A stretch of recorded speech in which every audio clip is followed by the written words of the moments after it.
Good evening, good morning. Welcome to week 7 for PSSL 6240 here at GW in the Safety and Security Leadership Program. We're almost done with this class. I hope everyone has learned a lot and has learned things that they can apply to their professions, or at least enhance their professional pedigree. Just starting off, announcements. Adobe Connect session this Thursday at 9 p.m. Eastern Standard Time. Both Group 3 and Group 4 will brief. Again, 20 to 25 minutes for each group. So, again, Adobe Connect session will be this Thursday. I believe that date is the 9th, October 9th at 9 p.m. Eastern Standard Time, and I will send out the link for that this upcoming week. Exam. Some of you have asked for a modification for the date. Again, the exam is the week 8, that last weekend, Friday to Sunday. Some of you said you're out of town or there's some issues.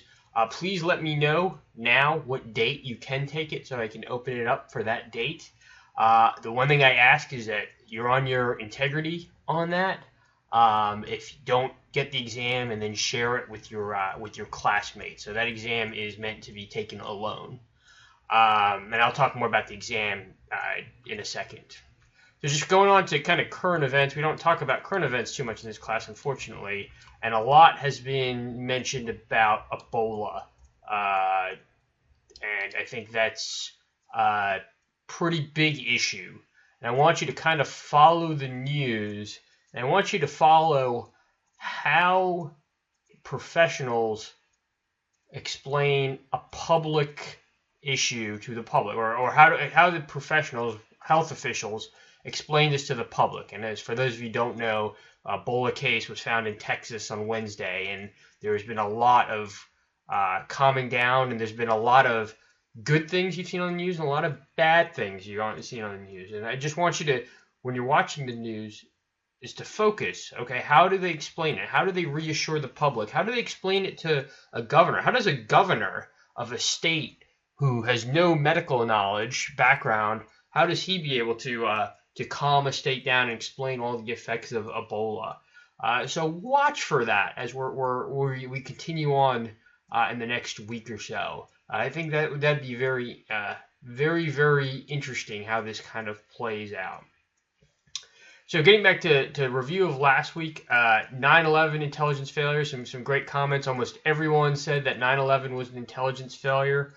I would agree. I would just say that before I saw the Nova documentary, before I saw that documentary about the NSA, I would have said that 9/11 was not an intelligence failure, that you can't track 19 shadowy individuals that go through our systems, through our customs, through our country in a free society. But after seeing that Nova documentary, I was... Again, that was the first time I saw that information. I would lean the opposite way. I would say that, again, we knew 2 people were in the States. Our intelligence community knew that.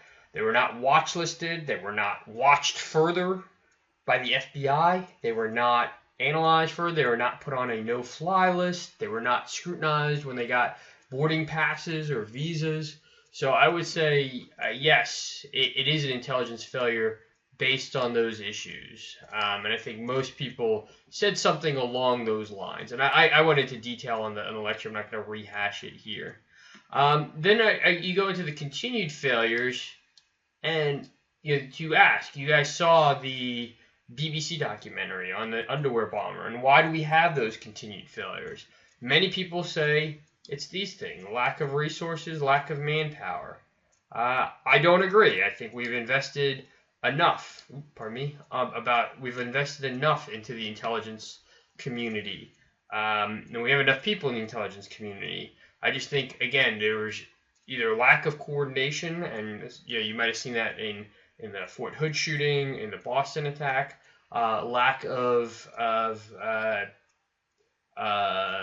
proper empathy with other intelligence agencies and other law enforcement agencies as well. So, as you go forward, try and ask the question. I think, for those of you who are doing Boston or on their last papers, Do those fusion centers, those billion-dollar fusion centers that we spent a lot of money and recruit a lot of people, will they stop these intelligence failures that we're seeing? Will they stop ISIS? Will they be able to monitor the domestic jihadist threat? So that kind of reviews last week. Preview of next week. So we'll talk about drones, and as obviously this is coming to be really important now as we're conducting ISIS operations or operations against ISIS in Syria and Iraq, and I'm going to take a guess that after these airstrikes, have found all their targets, and there's not a whole lot of targets that they can find, we will have a continued drone presence over Syria and Iraq until probably for 5-10 years, just like we have over Pakistan, Yemen, Somalia. So the question is, are drones effective or are they not effective? And you have two articles in the Foreign Affairs that you have in your course pack that debate that. Are we being effective? Is it worth it? We kill a high value target, but we also might have collateral damage. We might piss people off. Is that what we're trying to do? What are these drone strikes are in Yemen, Somalia, and Pakistan? Even Israel, their drone strikes or their leadership targeting in the West Bank and Gaza. Yeah, it's killed people and it's been effective, and it's perhaps stopped terrorist plotting and put pressure on them, but has it led to any long-term success? Has drone strikes in Pakistan led to some strategic victories where the Pakistani government is better established in those Fatah areas?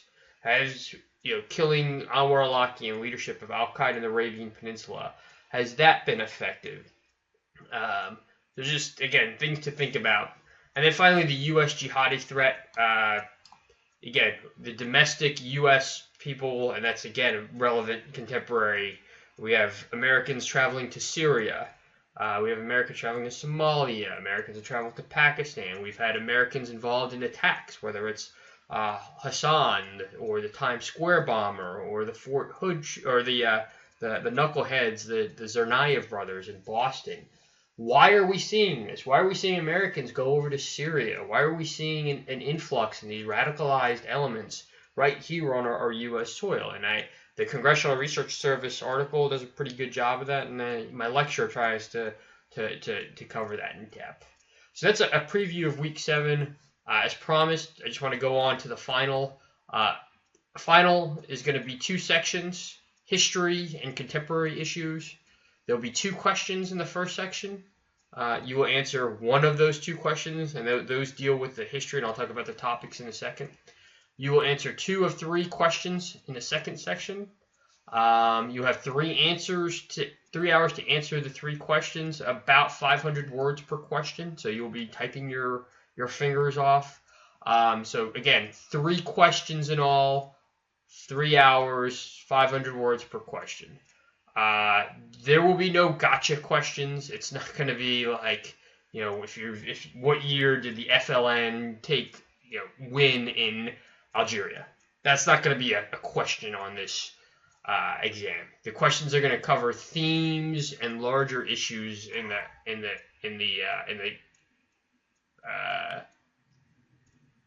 the course. It's not going to be these one-off. You need to know this minute little facts.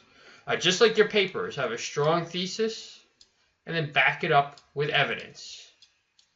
Okay, so just don't just blob information on there. Just make sure you have a thesis and you back up each point with evidence, just like you do in your papers. I can tell you right now, if you didn't review the lectures, you will not do well. You should be reviewing the lectures every week. Those PowerPoint with my voiceover lectures. I'll give you a big hint. A large portion of the material will come from those lectures. So be sure you review them and you do that. As well, utilize and cite the reading material too. You can have your books out. This is an open book exam, but you'll need to study because you'll not be able to know all the answers in the 3 hours given. And one recommendation I would have is make sure your readings are tabbed in the Hoffman book and your course pack, so you can easily go back to them. So bring up the readings in your papers to get, or in your final, to get maximum credit. So topics, just again, terrorism history, the 4 waves.